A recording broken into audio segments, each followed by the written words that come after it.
God,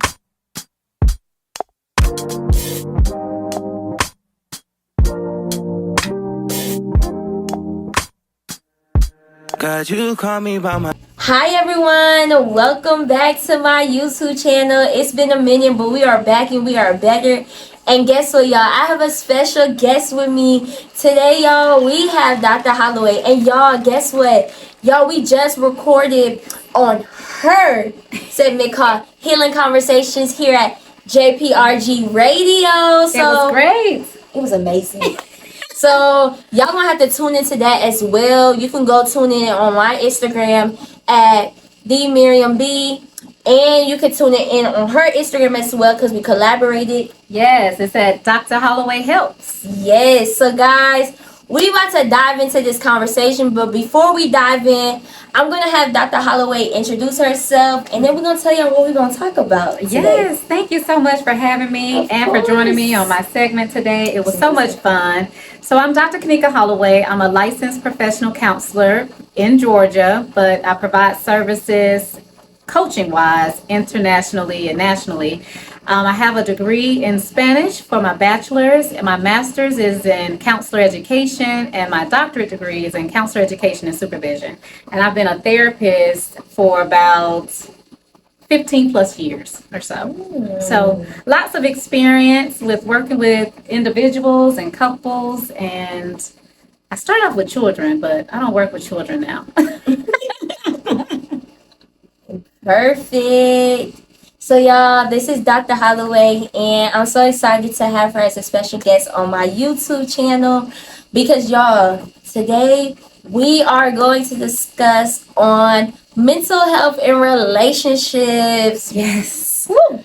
We're going to get into it. That's something that we can't escape. We have mental health, good and bad, every day, all day. Everybody has it. And we cannot escape relationships, from family to romantic to siblings to friendships to people at school and work. So we cannot escape relationships.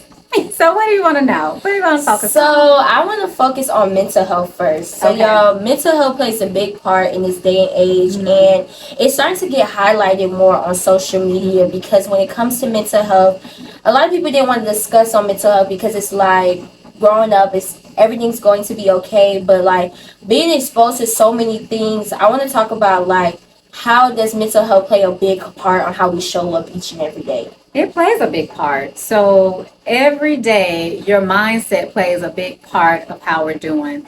And before I explain that, I do want to make the differentiation between mental health and mental illness. So with mental health, we all have mental health. It's how we're taking care of ourselves emotionally, socially, physically, with our body, spiritually, financially, because if we're not taking care of our financial, that can create stress. But it's all about just finding balance with all those things that we're juggling in life. And if we're managing it well. So if we're managing it well and we have a positive mindset, then we have good mental health.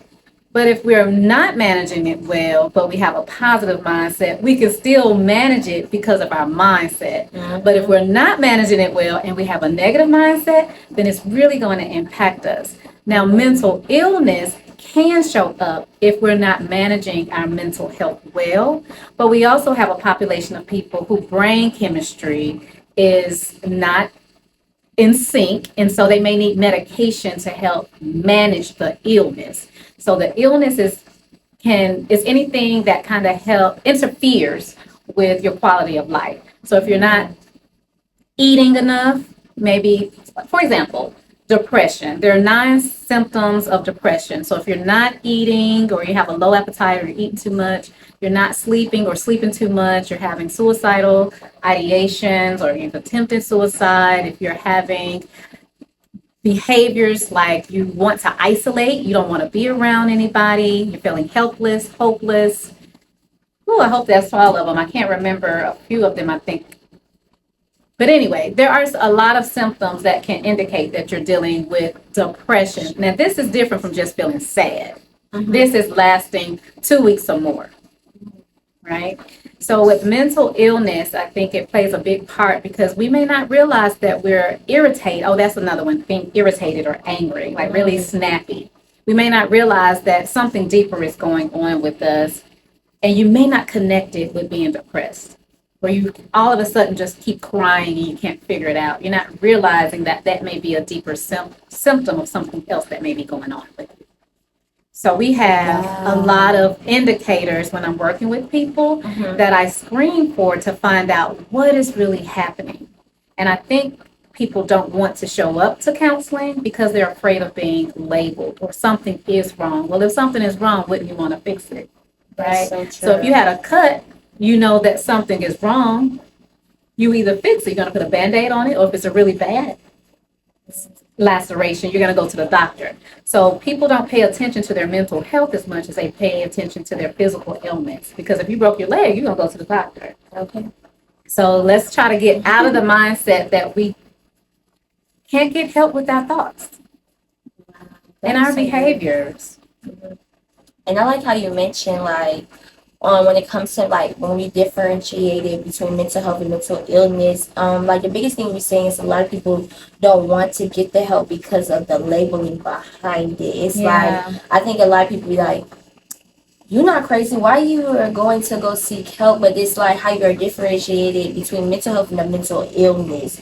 Because it's like, people put a label when you want to go see a therapy or if you want to go seek counseling. It's like, you're crazy. Or I think especially like growing up in a Black household, it was a norm to always say, you'll be okay. Like, it's going to be okay. Like, everything's going to be okay. And it's not going to be okay if you don't have the skills to cope with it. It will continue, but that doesn't mean you're coping well with whatever just happened to you. So if something traumatic happened to you, you're going to have some residual of whatever happened. It may not show up right away, it may show up later on. Yes. But we have to be mindful that every situation that happens to us, we have an internal message that we're saying about it. Most definitely. And so if we're having some negative messaging, then it's going to show up. Kind of like what you talked about earlier in my segment, what you think is what you're going to show up as. And so in the Black community, we do have a lot of families that say, push it under the rug, get over it. And sometimes praying about it is good, but if you're not getting any type of skills or interventions to help break the habit, break the thought process that you're having, that is going to keep going. And so I like what you said as far as like mental health. Some people don't understand what we do. So let me just explain what we do. So the labeling is one of the biggest components, that I think keep people away. But we help people with all kinds of issues that don't require a label. So I've helped people that just need to understand whether or not they need to leave a relationship.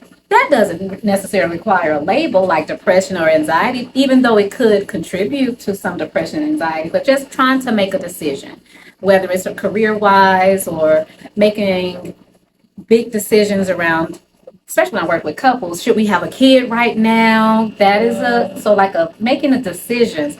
But then I do work with people that have some other issues that's going on where they really do need some help. But we're here, I'm not here to judge you, to criticize you. I'm like a guide on the side. I hear what you're needing to get out and let out, to release, and then I just offer some suggestions to help you figure things out. I don't give advice. A lot of people think, how are they going to tell me how to live? I can't tell you how to live your life. I don't know your life. I'm not living your life. But the ultimate thing is you have a sounding board. I hear a lot of times that people don't have enough people to talk to, or they'll talk to their friends over and over again about a particular issue, and their friends are tired of hearing the same story. And that can be exhausting for the friend, but then it starts making you feel like, well, I can't even go to my friend because I've told him too many times. So a therapist is here. You can tell the story as much as you need to, because we find that to be very therapeutic because you're working through it. You're figuring it out. Also, I have a lot of interventions that we do. Sometimes we have ones that work and some that don't work because everybody is different. But you have to let your therapist know what is working, what you're willing to do, and what you're not willing to do, because this is your journey. For example, I might offer, maybe you should journal. You could say, Dr. Holloway, I hate writing. I don't like how my handwriting looks. I don't have time. And I can say, okay, that's fine. I have some other things that you may be able to do to help get your feelings and thoughts out. So that's it. But if you're considering therapy, do know that it's kind of like finding a good fit because not every therapist have the same background in education or training. So we do have some practices, but my background is going to be different from the next therapist background. So if it's not a good fit, don't quit. Just keep finding one that is going to feel more in line with what you're needing. Yeah. So it's like if you have a mechanic Yeah. and they're not doing a good job, you don't stop going to get your car fixed. You find another mechanic, right? So it's the same with therapy. So you may have a really good fit or you may not. Not. That's so good. I like how you pointed out, like, just trying out. Like, I'm not here to give you advice. I'm just here to, like, people say you can either take it or not. Like, how you're just saying, for example, I like to journal, guys. Like, I love to journal. I journal down my thoughts, everything that I'm going through. But it may not work for the next person. And it's just like suggestions. And I like how you highlighted when it comes to mental health, it plays a big part. But it's like growing up, it's just like I want to go see somebody, but it's just like it's not like a norm. And social media is like now a lot of people are getting like exposed to so much more things within social media, and then a lot of people are hindering back. And then a lot of people start highlighting, they see more like suicide rates happening. And they're like, where did that happen, where is this coming from? And then when it's charged back to like somebody's mental health, it's like, but that person looks so okay the way they show up. And that's another thing. It's just like the way people see somebody from the outside but not knowing what's going on in the inside. We walk around with masks. You do. We walk around with so many masks. And I think when we say things like, how are you? We have a generic response. I'm okay. I'm okay. I'm fine. I'm fine. But people aren't really ready or willing to share what's really going on with them. And I think that's what catches people by surprise when they may decide to take their life. And if you are out there and you're considering taking your life, please find a mental health professional. You can dial 988, which is the National Suicide and Crisis Line, because they're here to help you, right? And I think because we're so used to not sharing, because maybe they don't trust the person that they're releasing the information to, or they may have shared something very personal to somebody, and that person, when they were mad, throw it back at them. Yes. So they weaponize the information that they share. And that really breaks down that person's idea of trusting others with their thoughts and feelings. So going back to what you said, as far as like in the family, sometimes no one in our family has ever seen a therapist. So it's not modeled. And so we tend to do the things that we saw our parents do or the people around us do. But if you're thinking about therapy, get it. Nobody can tell you how it's going to work if they've never experienced it themselves. That's so true. Yeah.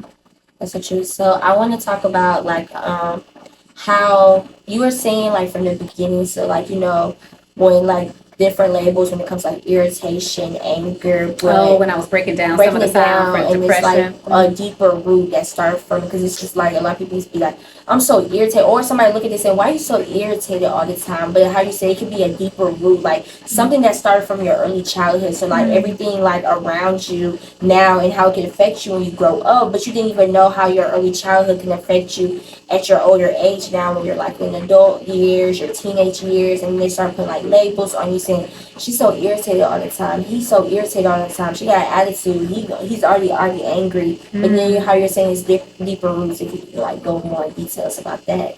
Yes,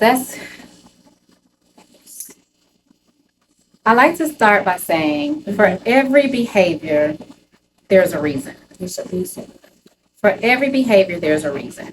So when I'm working with somebody, I like to dig deeper to find out what is that reason for the behavior. Because if people start understanding, well, I'm acting like this because this experience from my past, then they can start understanding themselves. So keeping in mind that there is a difference between counseling and therapy. So I do both. I provide counseling services and I also provide therapeutic services. Counseling is when someone comes to me and they're like, hey, I want to work on these 3 things because they're bothering me. Yes. And those 3 things are very short-lived. Not short-lived. Let's just say they have a time stamp. So let's just say we're going to work on that for 12 weeks. And then that's it. It's counseling. I heard what you're saying, and we're just going to move forward and help you through that issue or those 3 issues. But with therapy, I want to work with you going forward, but also understand the behavior. What happened in your childhood? What, and based on what happened in your childhood, how are you showing up because of that? And it may not be your childhood. It could have been an incident that happened yesterday.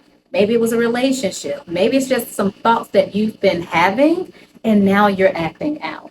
So everything we do impacts us. Every experience impacts us, positive or negative. But the main thing is how we're thinking about it.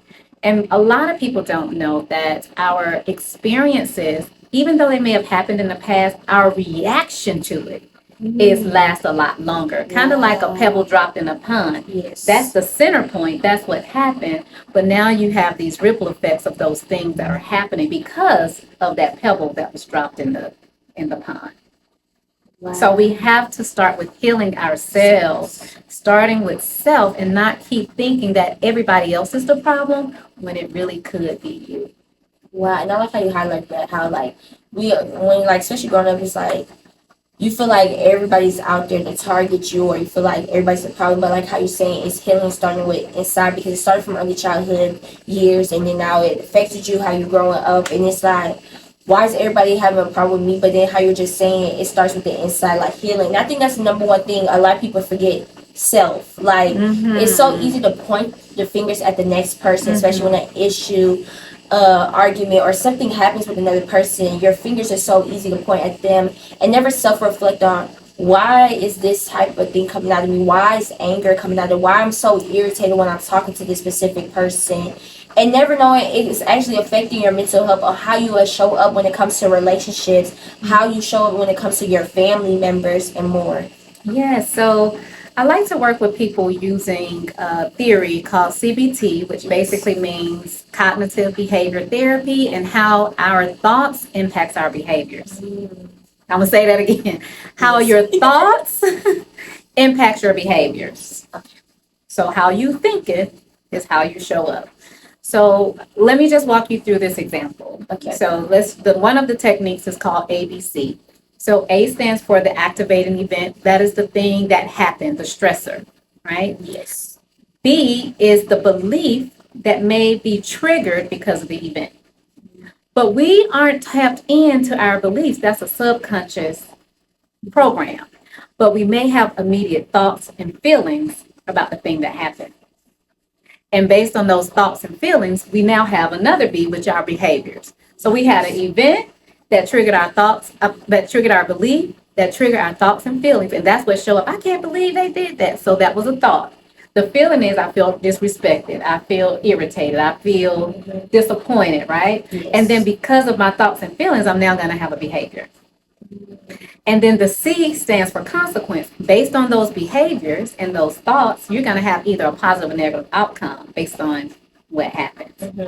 So that's A, B, and C. So a quick example that I like to give is, imagine you were standing in line to check out the grocery store and somebody jumps in front of you.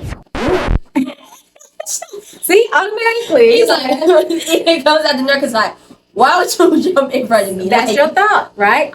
These things happen automatically because it's a program. What's your belief about that? My belief is, you see I'm sitting in this long line. That's what you thinking. Oh. What's your belief? That you shouldn't skip in front of me. That's it. That you should not skip in front of me. And because they broke that rule, your personal rule, and a lot of us, because we've all have been socialized to some degree to have some of the same beliefs, but our beliefs can be triggered by our family, our culture, our age, right? Yes. The geographical area in which we grew up, right? So based on that belief, there's order. This person violated that order. And so you had immediate thought. What was your feeling? Irritated. So all of this happens so quick, but we don't slow down to think about, why am I having this reaction? And then based on that, what would you likely do? snap saying, "Why did you skip in front of me?" And then I just thought about it too. Like you already like low key irritated because you're standing in that long line. Now that somebody decides to come skip in front of you, then it's another trigger that already like. Absolutely. So a lot of us are already walking around with triggers that we're already irritated. We're not taking care of ourselves, our bodies, our health, the stress of everyday living. Yes. And so based on that, we have one more stress and it's like, oh, no, you didn't. Like, why would you do that? And now we have some consequences based on what you say because that person may now respond to you. And then it's no. But what if I was to say, Miriam, what if it was an old lady? What is it? Would that change a little bit? I'm gonna have to pause. And I think that's the same. That's a good question because you know that's the same when you're driving and somebody cuts you off and you have to look to see who the person was, and then you if you see it's an old man or old lady. Oh, you know what? I understand, but then it's like how you're saying that if it was like person my age, why would you do that? Like, why would you just cut me off? So we have the ability to change our reactions. Wow. We have the ability to change our reactions, but we just reacting and we're not slowing down because now if I was to say, what if it was a pregnant lady? I would be like, you know what? I got to give her some grace. She Right. over here. So that's the part that I work with people on, like understanding that belief was triggered, but we have the ability to change our responses and our thoughts if we slow down to think about it a little bit. Now I got a lot of thinking to do, y'all. Because I'm like, them type of things, and I know it's a root from it. And it reminds me, like, you know how like a tree is? You can break off the tree, like the branches, but if you don't get to the root of it, it's always going to be a new branch that uproots, and it's the same problem. And then it reminds me, like, you know, when they say, why is there so many issues? Because we never went back to the root of it. Just like how you were talking about when it comes to irritation, it's like, this area made me irritated. Now I snapped in that area. This other area made me thinking, so why am I still being so irritated, so many different things? But I like how you said it's because we never went back into the root of it and broke the pattern. We never broke the pattern. So it's like the same cycle. And just like how people say, why does I keep going through this same cycle? Because the cycle has not been broken. It hasn't been broken. So your brain is programmed. It's on automatic. Yes. I already know how to respond because I've been doing it so many times. So why change it unless you make a conscious decision to do something different? That's so good. So last thing I want to talk about before we wrap up, y'all, is how it still like shows up in our relationship. I know you like did a little highlight on it, but I want to talk about like how mental health does affect like when you grow up, how it affects how you with your finding your significant other, when it comes to friendships, like how even affects you growing up when interaction with your family members. Yeah, so that's a really good question because that's something we don't slow down to really talk about. Yes, like I've had clients that show up because they're not making friends or keeping friends or relationships because of how they're showing up. Right? Yes. Like I don't understand why they don't talk to me or I'm not invited to the next event. But we don't see ourselves. But people are responding to us and giving us information all the time. So our mental health plays a role in how good we feel about ourselves. Sometimes our social circle can give us some feedback if we trust them, right? And if we have confidence, right? Sometimes it could be too much confidence for the situation, and then that can rub people the wrong way. So it's about really trying to figure out, like, how am I showing up in my relationship? So with mental health, sometimes people are really anxious, depressed, maybe have ADHD, maybe they have a mental illness and they're not aware of it. They were never diagnosed because in the Black community, oftentimes we don't seek help for mental illness. We kind of accept, oh, that's just how Uncle such and such is, or that's how such and such is, but not really understanding that that is an issue. That is a problem. Maybe a person can't keep a job because of a mental illness, right? So it shows up in a lot of different ways because our mental health is every day. So if we're not taking care of ourselves, it shows up. And I like to talk about the 8 dimensions of wellness. Overall, if you have a good balance with your emotions, like can you have a conversation with somebody And if they disagree with you, can you not get so angry because they have a different opinion? Wow. Right? Are you able to be angry, but still not be aggressive? Right? Are you able to speak up and not self-silence? Because when we're silencing ourselves, that's not allowing our true selves to show up. So we can have pent up energy.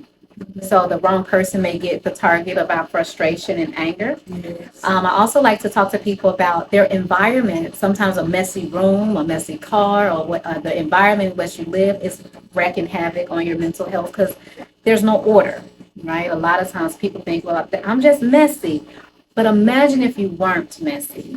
Could you find things a little bit easier? Could your home environment smell better, look better, make you feel better? You know, that does not necessarily mean you have to have the best things, but are you taking care of it? Are people in line with their occupation? You know, sometimes people want to be in their field and they're not in their field. Financially, that's a big stressor right now with the economy and inflation. But how are you managing the money that you are making? I like to speak to people about spirituality, which is a difference between religion. Mm-hmm. Spirituality is just like really being grounded and, you know, maybe getting outside in nature, maybe doing some meditation to stay in touch with you, right? So often with social media, we're looking at other people's lives that we're not looking at ourselves. I like to encourage people to do physical. Now, physical is not just your body, but it includes your body, but what you're eating, what are you putting inside of your body? Are you exercising? Are you going to your doctor's appointments? You know, we have a lot to manage. And the other one is socially. We are social creatures. Even those introverts need a little bit of social connectedness. And I think that's where social media comes in for a lot of people because they can feel connected and not have so much anxiety sometimes if they actually are in public.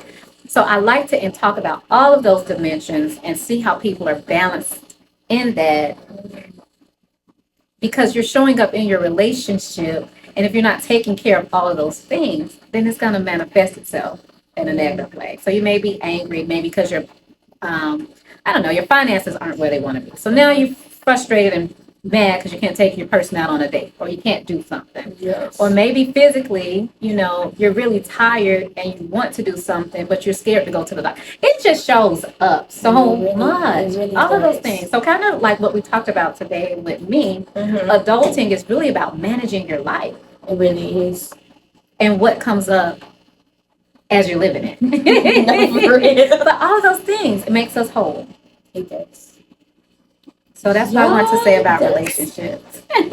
Y'all only got like a sneak. That was just a little bit, y'all. Probably have to come back. We have to come back because when I tell y'all, when I first met Dr. Holloway like 2 weeks ago at a mental health financial event, and she was like one of the speakers, and like she was up there, and I said, I gotta learn more. And then like afterwards we were talking and to know each other, and then that's when I invited her and I said, we gotta do a YouTube video together, and I told her, here we are. And then she invited me to the radio station, and that's when we were talking about how life be lifing.